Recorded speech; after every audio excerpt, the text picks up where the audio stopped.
Salam, hər vaxtınız xeyir. Həqiqi ədədlər mövzusundan imtahana düşə biləcək 3 maraqlı suala nəzər yetirək. Ya Allah, bismillah başladıq. İlk nömrəli suala nəzər yetirsək, sualın şərtində qeyd olunub ki, AB 2 rəqəmli natural ədədi üçün kök altda AB irrasional ədəd olarsa, neçə fərqli AB ədədi yazmaq olar? Maraqlı sualdır. Əvvəlcə verilənləri qeyd edək və bunun əsasında şərti anlamağa çalışaq. Bizə AB 2 rəqəmli natural ədədi verib. Qısaca yazıram, bu daxildir natural ədədlərə, müsbətdir yəni. Digər tərəfdən bizə deyir ki, kök altda AB irrasionaldır. Bunu da mən qısaca yazıram, daxildir irrasional ədədlər çoxluğuna, yəni ki, Q'. Bizdən soruşulan nədir? Deyir, bu şərtlər üçün neçə fərqli AB ədədi tapmaq olar? Qısaca yazıram, neçə fərqli AB ədədi tapmaq olar? Maraqlı sualdır. Gəlin birinci şərti təhlil eləyək və anlayaq. Görək şərtdən nə istəyir? Baxın, şərtdə bilirsiniz nə deyir? Deyir, neçə fərqli AB ədədi mövcuddur ki, normalda natural olsun, kökün altına salanda irrasional olsun. Nümunə deyim ki, tam olaraq fikrim aydın olsun. Məsələn 10. Normalda naturaldır. Kökün altına salanda irrasional olur. Kökdən tam çıxmır. Bizdən bunu istəyir. Bunun kimi neçə 2 rəqəmli ədəd var? Təbii ki, biz saya bilərik. 10, 11, məsələn 13 tutalım. 15, 17 saya bilərik bunları. Amma bu çox uzun proses olacaq. Bunun sadə bir yolu var. Biz ümumi sayı taparıq, ümumi 2 rəqəmlərin sayını taparıq 10 ilə 99 arasında. Sonra da bu aralıqdan rasional olanları çıxarıq. Rasional nə mənada? Yəni ki, kökə salanda rasional olanları çıxarıq. Çünki onların sayı azdır, tapmaq olur onları, tez tapmaq olur. İndi gəlin baxaq. Birinci, 10 ilə 99 arasındakı ədəd sayına baxaq. Təbii ki, 10 və 99-un özü də bu aralığa daxildir. Söhbət 2 rəqəmli ədədlərdən gedir və hər ikisi də bu aralığa daxildir. 10 da kökün altında yazılanda irrasional olur, 99 da. O zaman sayı tapmaq istəyiriksə, 99-dan çıxarıq onu və üzərinə də 1 əlavə edərik. 1-i niyə əlavə edirik? Qaydaya görə əlavə olunur. Uc nöqtələrin hər ikisi daxildirsə 1 əlavə olunur. Bu bir qaydadır. O zaman eləyir 89 üzərinə gəlsin 1, 90 eləyir. Demək bu aralıqda 90 dənə ədədimiz mövcuddur. Onu burada qeyd edək. 90. İndi isə şərtə dönüş eləyək. Biz bu irrasional olanları tapmaq istəyirik ki, şərtdə də bunu soruşur. O zaman rasional olanları çıxarıq. Təbii ki, kök altında yazılanda rasional olanlardan söhbət gedir. Birinci də rasional olanları təyin etməliyik. Necə təyin edək? Rasional olanlar. Bunlar çox sadədir. Baxın, məsələn 4, 5, 6, 7, 8 və 9. Bunların qüvvətləri 2 rəqəmli eləyir və məhdud saydadırlar. Biz bu aralığa əlavə olaraq onu əlavə eləyə bilmərik. Niyə? Çünki onu əlavə etsək, artıq onun qüvvəti 100 edir və 3 rəqəmli ədədə gəlib çıxırıq. 3-ü də əlavə eləyə bilmərik, çünki 3 olsa 3-ün qüvvəti, ikinci dərəcədən qüvvəti belə deyək, kvadratı 9 eləyir. Və bu da bir rəqəmli ədəddir. Aralıq bu cür oldu. Neçə dənə oldu? 6 dənə oldu. Təbii ki, onların sayını 6 olaraq qeyd etdik. Say oldu 6. Onların sayını qeyd etdik. 6 dənədir, lap yaxşı. İndi irrasional olanları istəyirsə, biz ümumidən həmən bu 90-dan çıxacaq 6-nı. Qısaca mən burada qeyd edeyim. İrrasional olanların sayı bərabərdir 90-dan ümumidən çıxarıq rasional olanların sayını, yerdə 84 dənə irrasional olan qalacaq. Gəlin keçid alaq digər suala, 2 nömrəli suala baxaq. 2 nömrəli sual da maraqlı sualdır. Bizə A, B və C ədədlərini verib, bunları müqayisə etməyimizi soruşur. Gözəl sualdır. Əvvəlcə bunları necə müqayisə eləyə bilərik? Zahirən belə baxırıq ki, təqribi qiymət alarıq kökdən və hesablayarıq. Xeyr, bu təbii ki, belə olmur. Bəzən təqribi qiymətlər arasında da müqayisə etməyə məcburiyyətində qalmış oluruq. Onun üçün fərqli bir üsul təklif eləyərəm. O üsulu yazmazdan öncə gəlin belə bir şeyə baxaq. Məsələn, mən götürürəm 2 və 3. Bunları müqayisə edirəm, deyirəm 3 daha böyükdür. Məsələn, 2-ni qüvvətə yüksəldirəm, 2-nin qüvvəti 4 eləyir. 3-ü qüvvətə yüksəldirəm, təbii ki, kvadrat nəzərdə tutulur, 9. Qüvvətə yüksəltsəm də 9 böyük çıxır. Yenə 3 olan tərəf böyük çıxdı. Kuba yüksəltsəm 2-nin kubu 8, 3-ün kubu 27. Yenə bu tərəf böyük çıxdı. Yəni ki, ədədi nə qədər qüvvətə yüksəltsək də, onun böyüklük xassəsi, böyük olan tərəfi dəyişmir. Burada onu tətbiq eləyəcək. Birinci, A ədədi verilib bizə. A kvadratını taparıq, B kvadratını taparıq. Niyə belə edirik? Qoy kökdən qurtula bilək, rahat müqayisə eləyə bilək. A kvadratını tapaq. Birinci A kvadrat məlum məsələdir.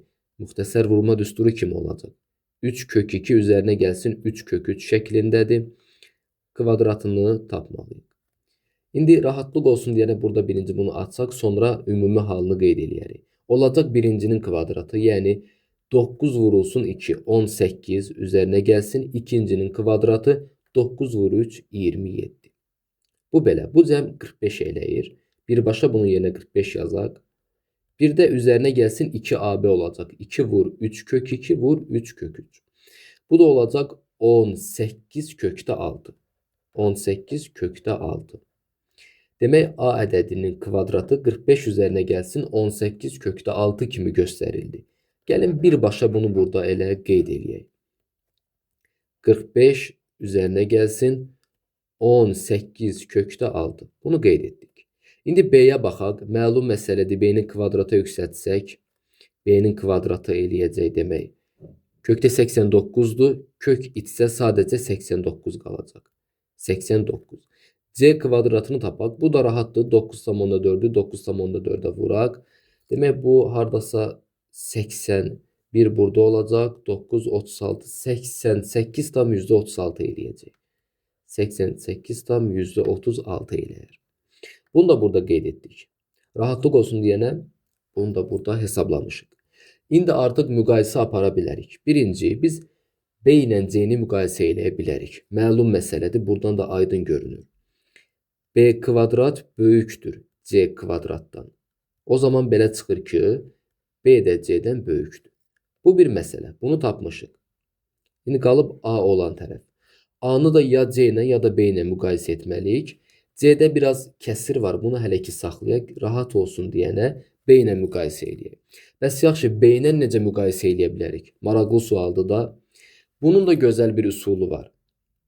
Baxın, A kvadratla B kvadrat arasında bənzətmə eləyəcəyik. B kvadratı mən parçalayıb 45 üzərinə gəlsin hər hansısa bir ədəd kimi göstərə bilərəm. Əlbəttə bilə bilərəm.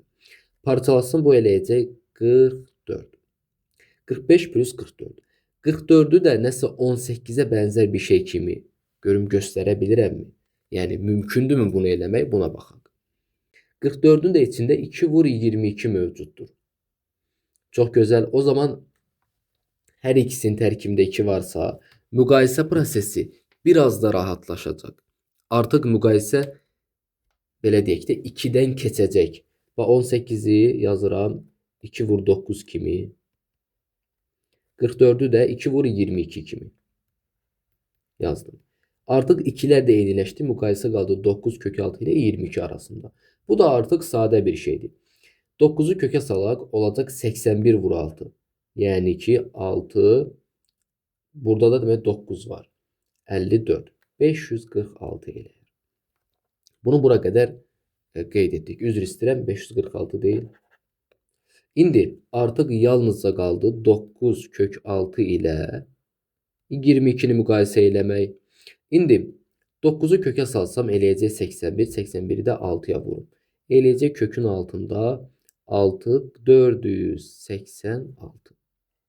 22'yə baxaq. Yəni 22'ni yazaq görə 22'nin belə deyək də kökə salınmış forması. Yəni ki kvadratı nə edir? Bu da 484 eləyir. Müqayisə prosesi zamanı gördük 9 kök 6 daha böyükdür. İndi bu qədər yazdığımız şeyləri silək. Sadəcə yadda saxladıq ki, demək 9 kök 6 olan tərəf daha böyük idi. Yenə bunu əvvəlki kimi yazırıq və sadə bir şəkildə müqayisəni qeyd edirik. Burada da 18 var idi.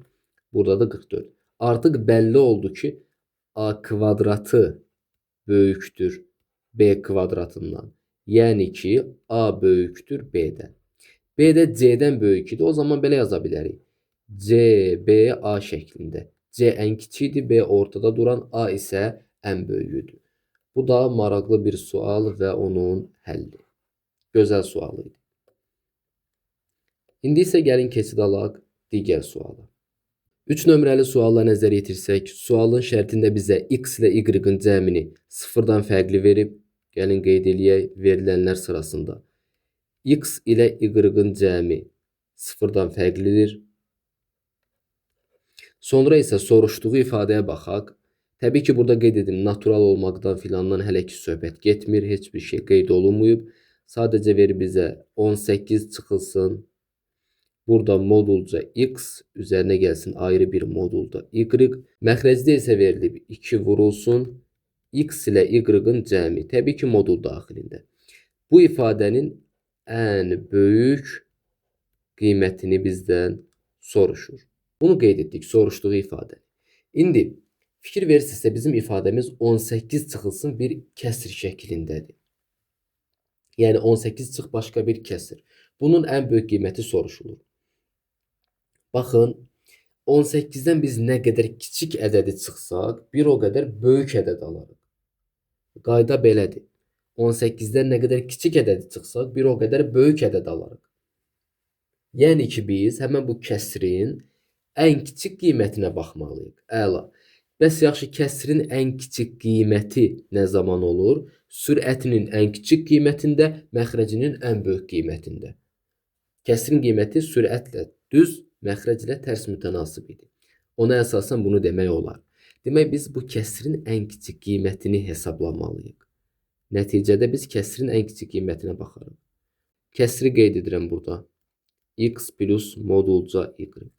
Bölünsün 2 vurulsun. X plus y. Biz artıq bunun ən kiçik qiymətinə baxmalıyıq. Bunun ən kiçik qiymətinə baxırıqsa, sürətin ən kiçik qiymətinə baxmalıyıq və məxrəcin ən böyük qiymətinə baxmalıyıq. Gözəl sualdır. Birinci hardan başlayaq? Birinci, məxrəcin ən böyük qiyməti bir o qədər indi önəmli deyil. Yəni, məxrəc hələ qalsın bir qıraqda. Ən kiçik qiymət olan hala baxaq. Yəni, çox şey ən kiçik qiymətlə burada həll olunur. Birinci, sürətdəki ifadə ən kiçik olmalıdır. Ayrı-ayrı modulların cəmi ən kiçik nə zaman ola bilər? Məsələn, tutalım desək ki, biri 1, digəri mənfi 1-dir, olmaz. Çünki x ilə y-ın cəmi sıfırdan fərqli olmalıdır. Demək, biri 1, digəri mənfi 1 deyil. Zaten 1 və mənfi 1 olsa, moduldan çıxanda müsbət olur. Cəm ən kiçik olmur. Məsələn, birinə 1 desək, birinə mənfi 2, moduldan çıxsalar ayrı-ayrılıqda sürətdə cəm 3 eləyir.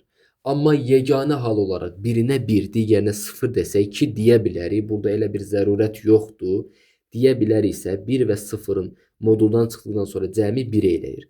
Bir dənə ən kiçik qiymət budur. Başqa nə qoyuruqsa cəm 1-dən böyük eləyir. Demək, biri x və yaxud y-dan biri 1, digəri 0-dır. O zaman ayrı-ayrı moduldan çıxdıqları zaman cəm 1 olacaq və məxrəcdə də zaten cəm 1-dir, 2-yə vurulacaq, 2-də 1 olacaq bu qiymət. Bizim cavabımız hələ bu deyil.